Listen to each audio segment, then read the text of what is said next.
But in reality, being an educator is really like playing high stakes poker, but you gambling with other people's lives. You're gambling with other people's kids' lives, and my ability to teach, my ability to influence, not just the students but sometimes even the adults, is is really what's gonna like change. It could change the trajectory of a kid's life. Dad! Welcome back. Not even welcome back, but I guess it's welcome back. Maybe I'm just welcoming myself back. It's been such a long time. Welcome back to a brand new, long awaited episode of the Mad Black Dad podcast. I am excited. Um, just a little excited. I haven't been like super excited. It's been like 2 months, I think, almost around 2 months since I've recorded, since I've felt like recording.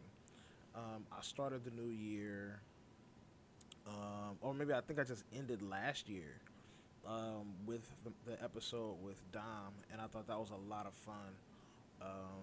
And from there, I just kind of took a break.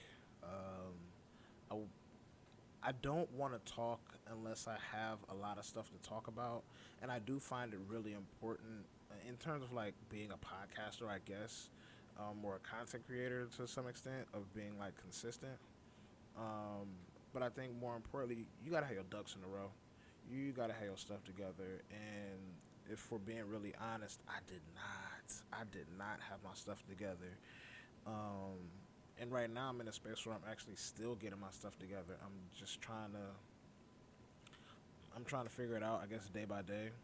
Um, but I do feel like I'm in a space right now where I could 100% record more regularly, and provide a little bit more than what I've been providing. So I wanted to come in, or whatever it's called. I wanted to record and actually talk about it a little bit.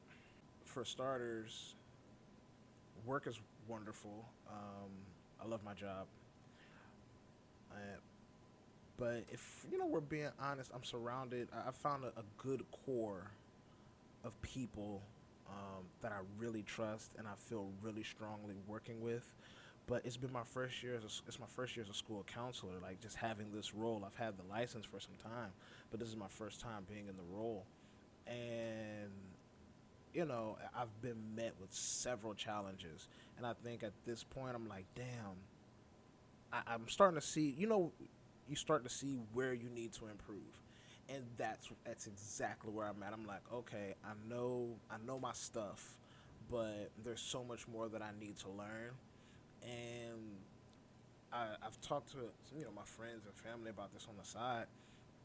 Being a school counselor is it's great. You deal with emotions and all of this stuff, and it's fun and it's nice. You get to have these wonderful conversations with students, with young people, and kind of see where their head is, where their mind is, where their emotions are, and you hear their stories about what they've been through and what they're bringing in their bag with them to school every day, and some of that stuff is a lot to deal with.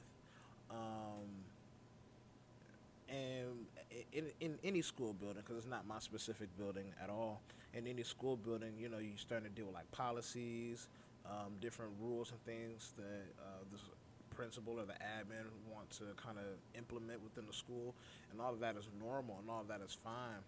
Um, but in reality, being an educator is really like playing high stakes poker, but you gambling with other people's lives. You're gambling with other people's kids' lives, and my ability to teach, my ability to influence, not just the students but sometimes even the adults, is is really what's gonna like change. It could change the trajectory of a kid's life or a family's life. Um, you're mandated. You're a mandated reporter, so like there are certain things that you absolutely have to call CPS on, just as an example, right? But there are some like gray areas. So it's just like if you this call, right? If you see a thing, And it's a minor thing. But if you're hyper vigilant and you're ultra sensitive and you jump out and you make that call, even though it wasn't necessarily something that falls under being a mandated reporter, it's like something you noticed that could change. That could change a kid's life. That could change a family's life. Um, or you see a kid crying or being upset, or for whatever reason, and you just stop to talk to them, or you stop to like really listen to them. That can change a kid's life. And we're not even talking about like the policies around like discipline or punishment or rewards and all this other crap. So it's like the things that we're doing really affects these kids' lives, and you see it on a day-to-day basis. And sometimes you can see it, if you're aware and you know what you're looking at, you can see stuff over the course of a school year.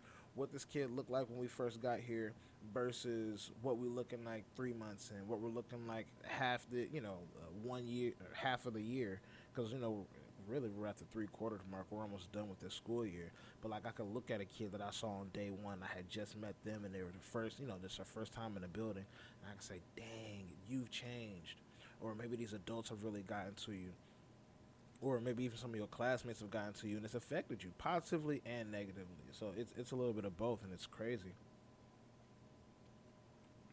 So I realized I have a lot that I need to learn. I have a lot that I need to pick up on, because if I am going to continue to play this game and be an educator, I want to be the best fucking educator possible.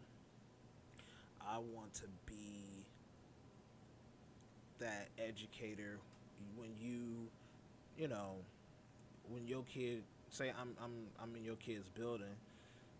By the time your kid is grown, or they go off to high school or whatever, and for whatever reason they have to come back, they say, "Oh no, I remember Mr. Hudnall. I remember Mr. H.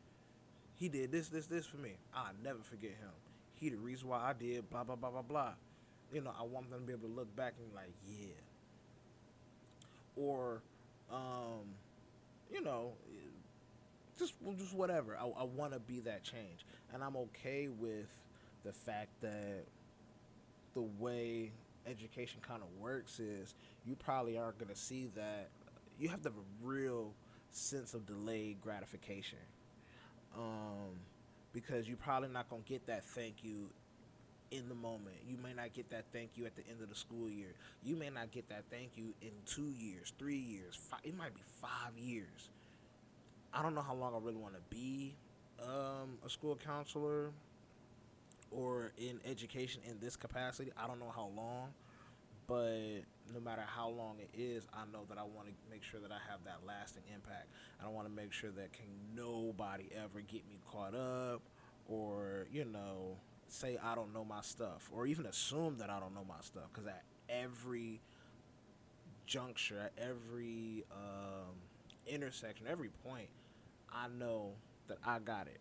And so that's the space that I have moved into. It's like, ooh, yay, there's a honeymoon phase where I love being here. This is great, love it, boom, boom, boom. And then I got hit with some real crazy challenges. And I got hit with this one situation like, I'll never let this happen again. So now, that's how I'm moving. That's how I'm moving. Because I think in any position, in any realm or workspace, you're gonna have these challenges where you kind of hit a wall. It's like, I got to do something different. And that's where I was at, like in the like professionally. So now I'm trying to maneuver through that. Um, as far as like Mad Black Dad goes, as like a business, I hit a wall, and my wife had to like pull me aside and have a real conversation with me about how I was moving and the work that I thought that I was doing. And it was a really uncomfortable conversation for me. But it made me realize, like, you know what? And I did not take it on the chin. I didn't take it on the chin one bit. I was mad. I was cussing. I was being rude as shit. I was an asshole. But the reality was that I needed to hear that. And I'm glad that she told me, rather than, I get embarrassed in some fashion, or I put myself in a situation that I really couldn't get out of. So, Leah, I thank you. I thank you. I really appreciate it. Um, I told you that before, but I'm saying it again. I really appreciate it. So, Mad Black Dad is under construction in a lot of different ways, and that's just what it had to be. Because if I never pressed pause, took in that real constructive criticism, and I don't even like that word, but I say constructive this time. I hate constructive criticism as a phrase, because usually it's not really constructive. It's deconstructive, because you're usually tearing somebody down. Um, but this, I will say, was both constructive and deconstructive, because I had some ideas about how I was moving that absolutely needed to be deconstructed, and I did, and that's what happened. Um, you know, I'm willing to admit that now. Still ain't comfortable, but here we are. Um, so, Mad Black Dad is under construction. I do have some things on the way that I feel like I will be very, very proud of. I'm on spring break right now. Um, so ideally, I'm getting all of this stuff fleshed out in the next week or so, so that I can start making some moves, trying to connect with some other people, and hopefully, um, being able to announce what I actually have going on very soon. Hopefully, in the next couple of weeks. Um, so yeah, like that's where we're at. I bought myself a new journal. It's off Amazon. Nothing fancy. It was like $5, 6 bucks. Um, I've dedicated myself to writing in it a little bit more frequently. um, Not just like my any old thoughts. Like, it's now coupled with, and this came out of nowhere. My cousin said, "Hey, I got a gift for you. Got someone want to give you. It's like a gift." I said, "Okay." I had no idea what it was. I hadn't done anything special, so I didn't feel like I deserved a gift per se. But we have been talking about some things and how we're trying to improve ourselves and things like that. And she gave me this devotional. I'm like, "Oh shit, a devotional." I don't know, but I said thank you. I said thank you. Um, and I sat and I thought and I thought and I thought, and I'm like, you know what? Fuck it. Let's give it a shot. I think it's called Kingdom Man by Tony Evans, something of the sort. Um, I am on day 5. I completed day 5 today, I believe. So it's not so much. I'm not deep into it.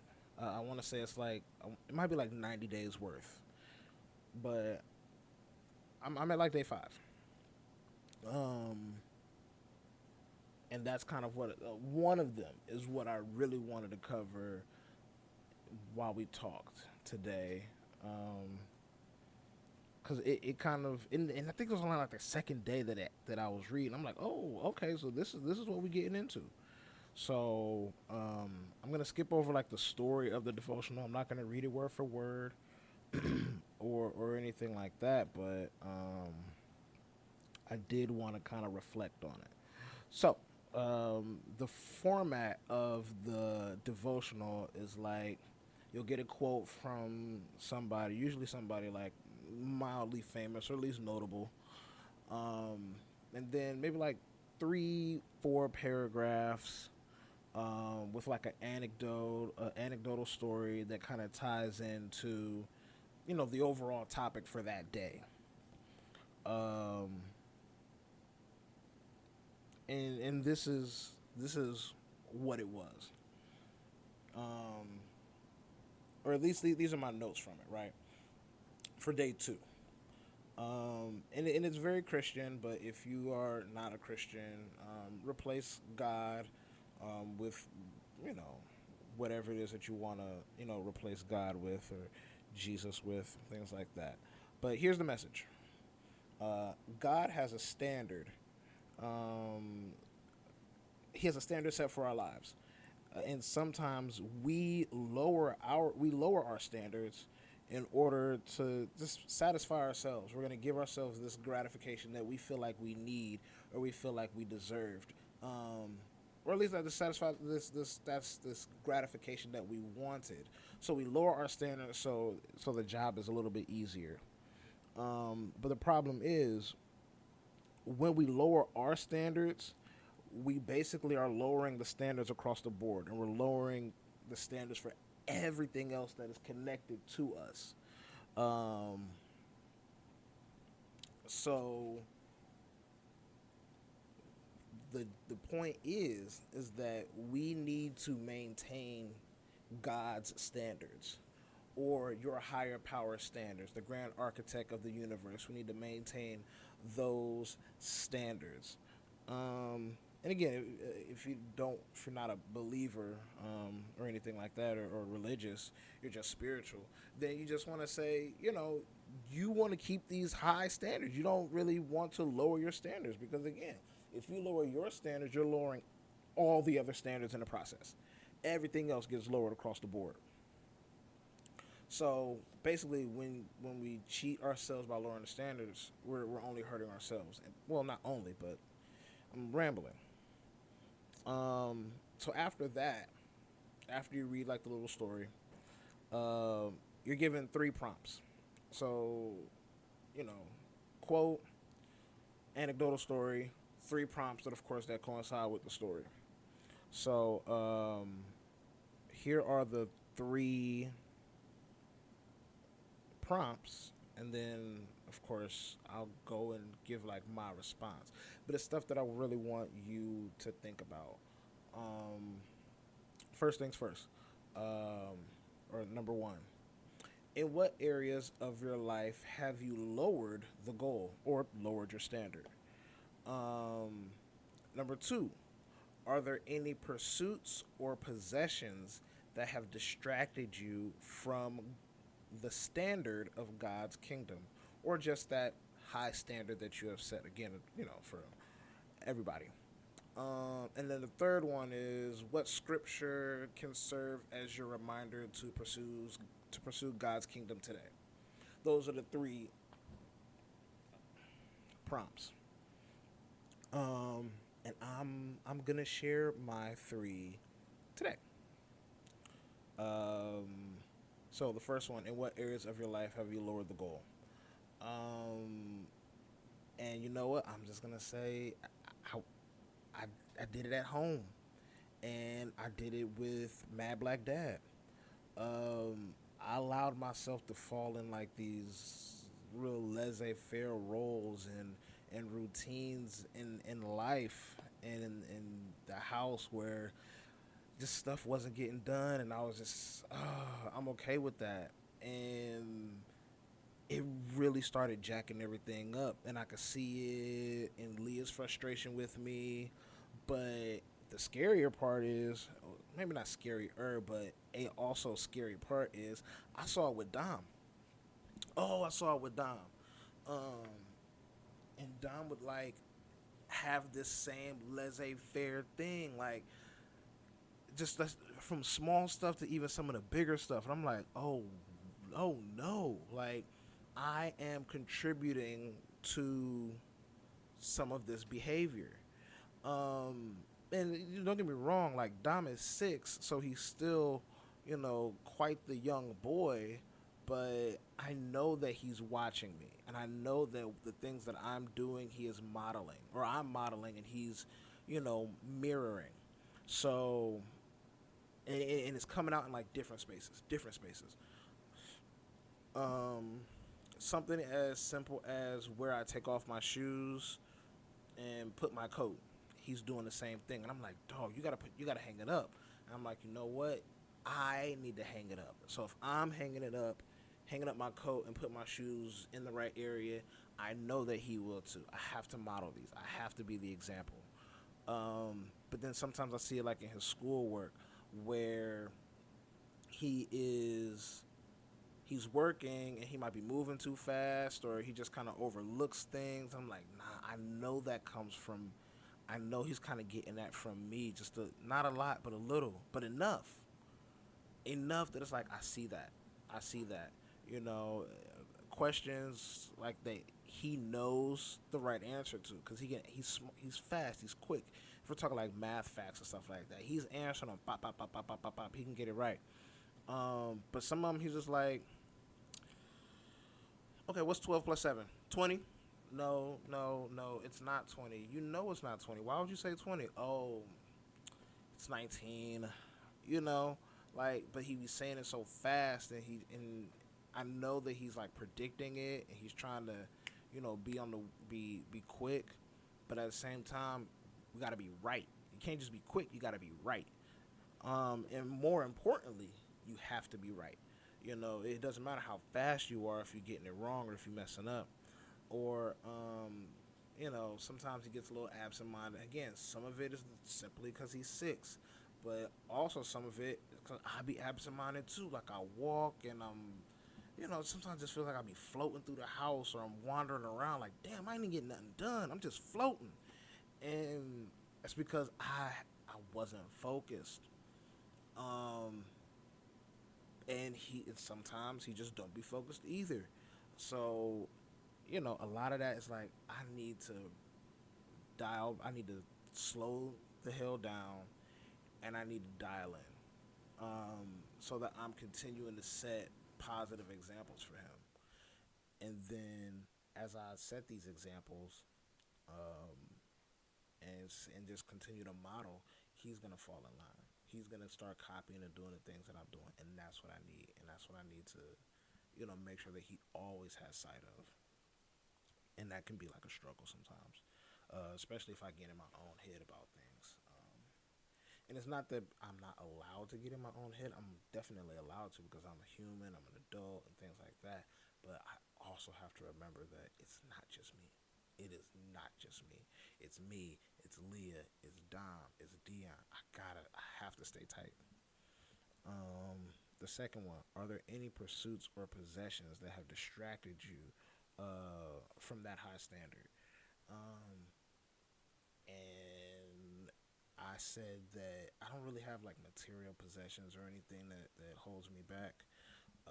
But I do be holding on to like fear, and I hold on to pride. And it is weird how they just kind of, how these two have gone together. But like I'd be scared or afraid to, step out and do the thing. Like, am I taking myself serious? Am I actually good enough? Just like self-conscious stuff. But I let that like stifle me. I let that like have a chokehold on, the ideas that I have or the things that I want to do. So that holding on to fear, is distracting me. And the other one was pride. Like I don't like taking feedback. I don't take it well. I don't receive it. Um, I just don't. I don't like to ask for help. I will struggle until I figure it out, and that is admirable sometimes because you want to feel like you're independent, but it's only admirable if you're able to produce and like not just produce, but like produce like good stuff, like quality results. And sometimes I don't be producing those quality results. Um, and so holding on to like that fear, holding on to that pride, really it be blocking me. It be blocking me because the stuff that I want to do for Mad Black Dad is stuff that I could have been done for Mad Black Dad. Another thing that Leah has been on my ass about, like you sitting on something, you got it, you just need to fucking do it, and I don't be fucking doing it. Um, but these are conversations that her and I have had on multiple occasions. She's like, you got to get out your own head. You got to get your shit together. And I'm like, I'm trying. Um, now I'm in a space where like, no, really, it's time to stop trying. Like Nike, just do it. You know, all this other stuff, all those funky catchphrases and slogans and stuff. But now I'm really trying to like get it done. And then the last one is, what scripture can serve as your reminder to pursue God's kingdom or that high standard? And quite frankly, I'm not well versed in the Bible. Like, I'm not. I can tell you a couple stories and I would get it wrong, or I would miss like key points, but like understand the lesson. But I couldn't tell you what book, I couldn't tell you what verse, I couldn't tell you what chapter. I don't really be knowing. But what I do know is rap. For better or worse, I kind of know rap. Um, and we've heard, if you like Nipsey Hussle, I guess, this like line has been used across a couple different songs by him and a couple other people. But it was actually just like it was an excerpt from like one of his interviews. Um, and he said, let's see if I wrote down a quote. Oh yeah, here's the quote. Pretty loose, so it's not a direct quote. He's like, "I'm not gonna lie, like I portray. I'm not gonna lie and portray like I had this ultimate poise, like I've been had it figured out. I just didn't quit. And he says some other things, and he's like, I went through every emotion. I went through every emotion trying to pursue what I'm doing. Um, and that was in like end quote, I guess. But like that's it right there. Like you don't always have it, um, and it's not always easy. And you probably don't even have that shit figured out. But as long as you keep that goal in mind and you don't ever stop, um, eventually you'll get to it. You'll get to it, and on top of that, like you'll be happy. You'll be sad. You'll experience all this range of emotions when you go through. When you chasing this dream or when you chasing these goals. Um, but at the end of the day, if you just don't stop, you'll have a better chance of reaching it than if you are taking breaks, or you're not focused. So um, that would have been like my scripture, I guess. But it's really the best we had, or the best I had, because like I said, I don't be reading the Bible. Maybe I should read the Bible a little bit more. Um, but yeah, so like that was day 2 of the devotional. And it's only 3 quick prompts. Like each day is like 2 pages, left page, right page, done. Um, so like you could probably get through the whole thing 5 minutes, maybe 10 minutes if you include like answering the questions. I write down the questions and the answers, so maybe like 15 minutes for me. Um, because I feel better when I write stuff down. It's like committing it to memory in a different way, but we all know the science behind that. Um, I'm very visual and very kinesthetic learner. Like I have to see it and I gotta touch it. If I can't do that, I'm probably not gonna pick it up as a concept. Um, that's why I don't do good with like interior decorating and having this vision of what stuff can look like. I suck at that. That's not my strong suit. But if I can like physically move that couch in that space, or I can like fake hang the picture up and I can see what that would look like, yeah, no, I can put that together. Um, so we'll see. And then, so I've been working on that. I've been working on the devotional for 5 days now. Um, Whenever this comes out, I'll probably be, maybe on like 7 or 8. Um, just see how long it takes me to edit this down and get it out. But that's what I've been working on. Mad Black Dad. I've been working on this devotional. Like I said, only 5 days in. Um, but I'm really trying to build myself up in different ways that I just haven't done before. I haven't leaned in to like a devotional in ever. So this is like a brand new thing. But it's like, why not? Why not try something that I haven't done? Um, I've leaned into working out more. I'm giving myself usually about 5 days a week, Sunday through Thursday, and then I'm off Friday, Saturday, things like that. I try to do that, give myself 25 to 40 minutes of vigorous workout. So this Peloton bike, I have some weights in the basement, I have a heavy bag in the basement. So like really strong, you know, 300, 400 calorie burning workouts. I want to break sweats. I want to feel sore. I want to feel tired after I'm done. Like it's a slog to get up the steps. And so far, I've been pretty successful at it. I've just did my second straight week of that, so I'm feeling pretty good. I'm not really watching the scale, even though I do want to lose weight. But I'm not watching the scale. I'm just watching the numbers. Really, and by numbers, I mean the days. Like how often am I doing this? Am I being consistent? Because on top of, you know, more moments of, you know, transparency and clarity, my biggest issue, aside from like the pride and the fear, is discipline. And I've talked about discipline a lot, whether it's like on a post or on Twitter or Facebook or whatever. But like discipline really, not only does it save your life, both literally and figuratively,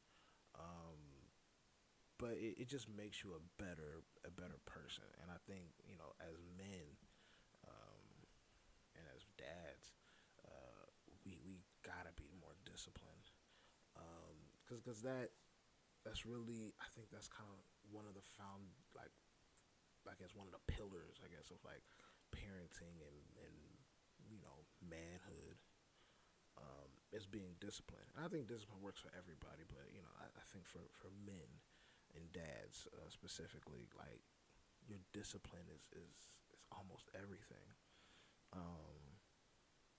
And I just haven't been in a lot of different ways. So I'm not going to, you know, bog myself down about, oh, I need to do all of this. Just like, I'm just going to work out. You know, if I can get up 20 to 40 minutes in that space, bet.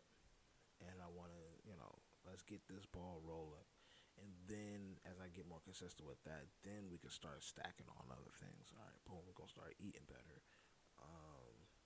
Okay, we're going to try fasting.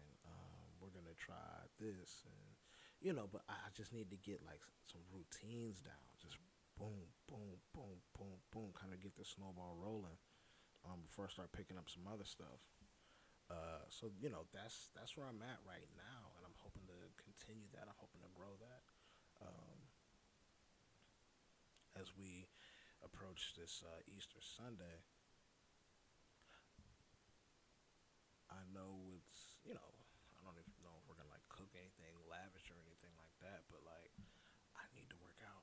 I need to make sure I work out.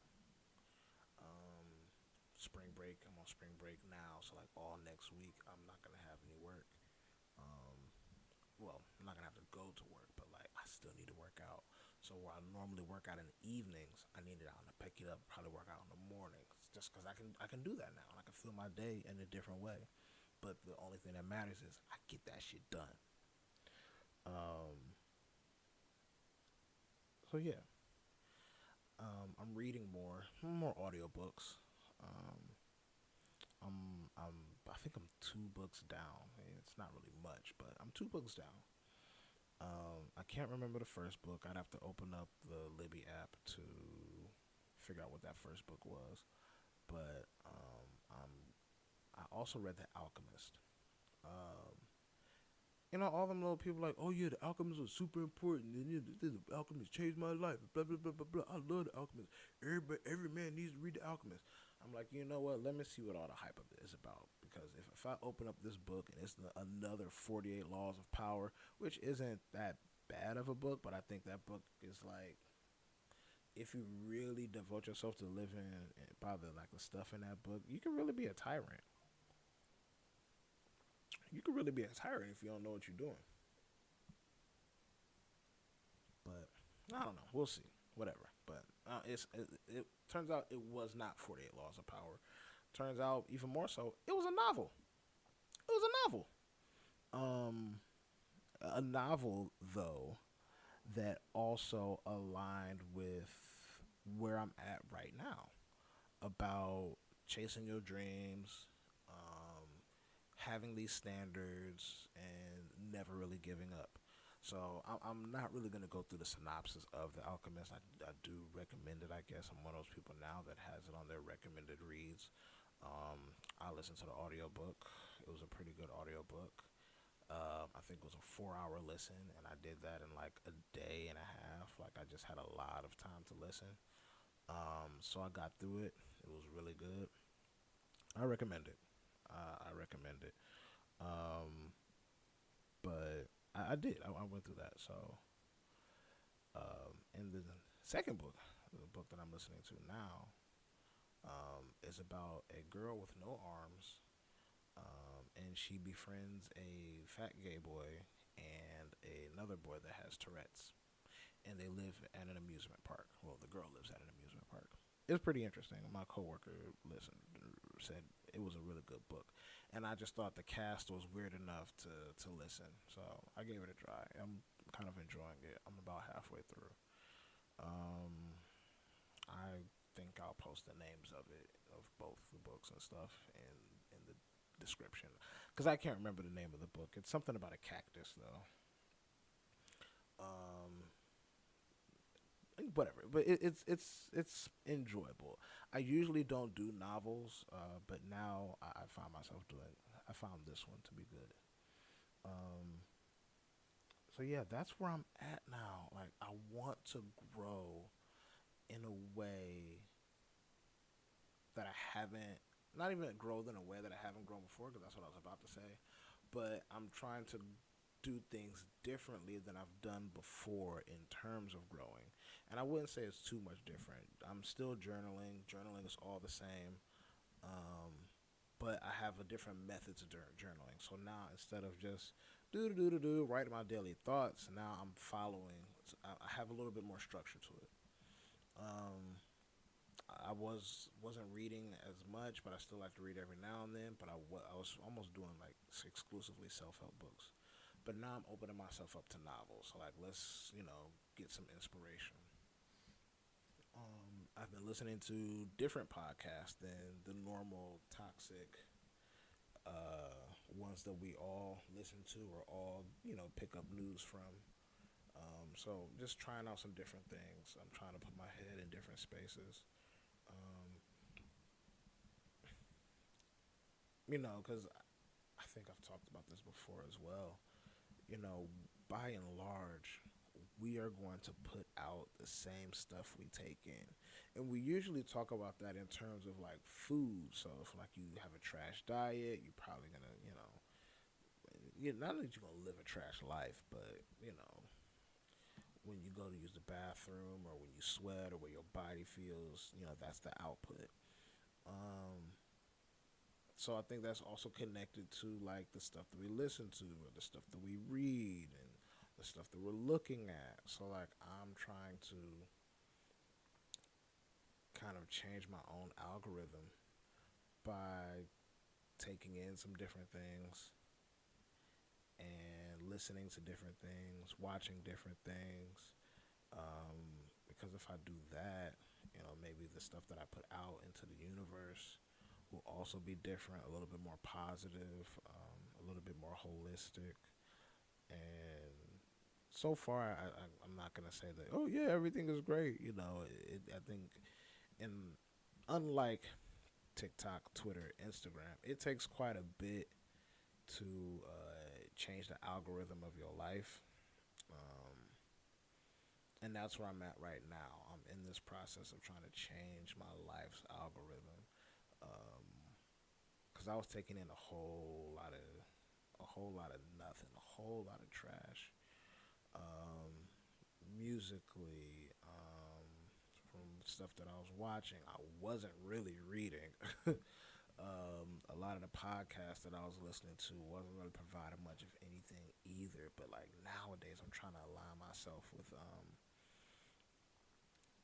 just more positive. I'm trying to align myself with people and ideas that are, you know, aligned with what I want to do. Um,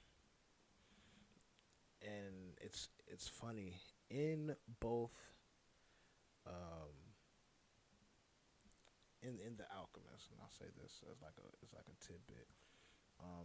I think somehow it's like the universe is always conspiring to give you what you want. And that's also, of course, assuming that you're like clear about what you want. So if as long as I am moving in the direction um, that I ultimately want to be, like where my heart desires, then um, then the universe is going to aid me in that space, or God is going to aid me in that space, as long as I'm being true to myself and true to these goals and true to these standards, right? Um, and even if you like stray from it, there's still like nudges to be like, nah, get back on the path. This is where you're supposed to be, and you'll get hints along the way. In the book, they call them omens, but you'll get these hints, these messages from the universe to like, this is the right way, or this isn't the right way.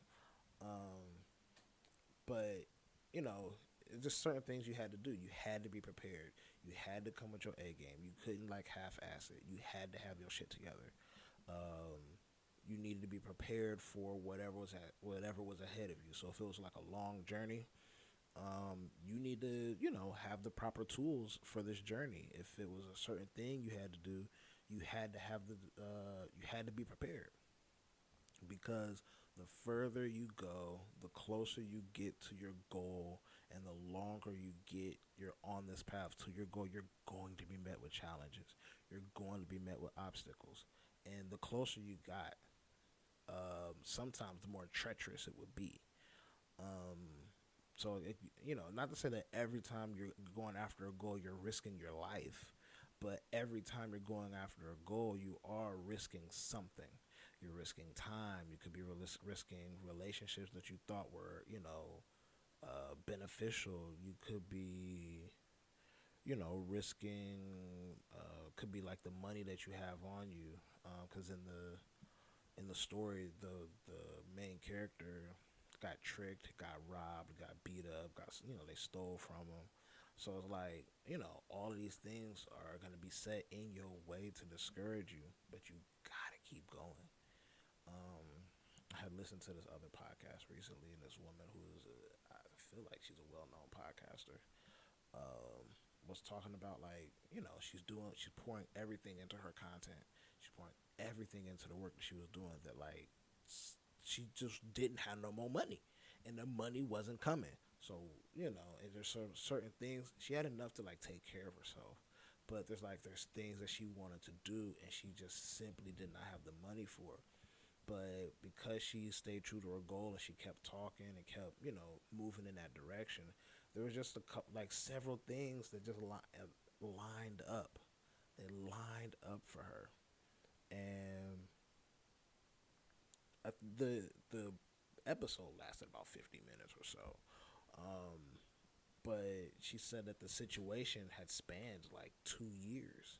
So like, she had this goal at the beginning, and she had all these obstacles. Money was the distance, timing, all that. None of that shit would seem to be aligning, and then boom, out of nowhere, it all just started falling into place like fucking dominoes pieces, or puzzle pieces, and so like boom, like eventually she met this goal, but like it was over the span of like 2 years, but she never stopped going. She never stopped moving. She got sad. She got frustrated. She cried. She even got discouraged a little bit, but like, you know, just kept her nose to the grindstone and kept going. And, you know, stuff like that is inspiring. And I think I'm looking for more inspiring work, or more inspiring content, more inspiring people.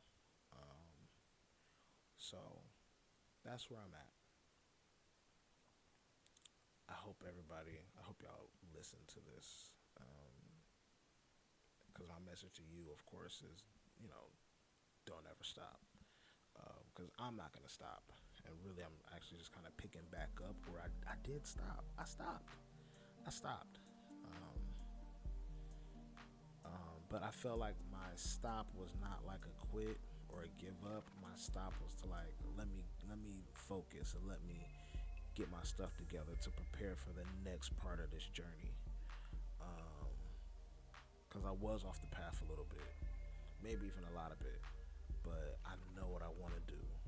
I want to make fantastic content. I want to support other parents, specifically dads, specifically black dads, specifically mad black dads. Like this is where I want to be. This is what I want to do.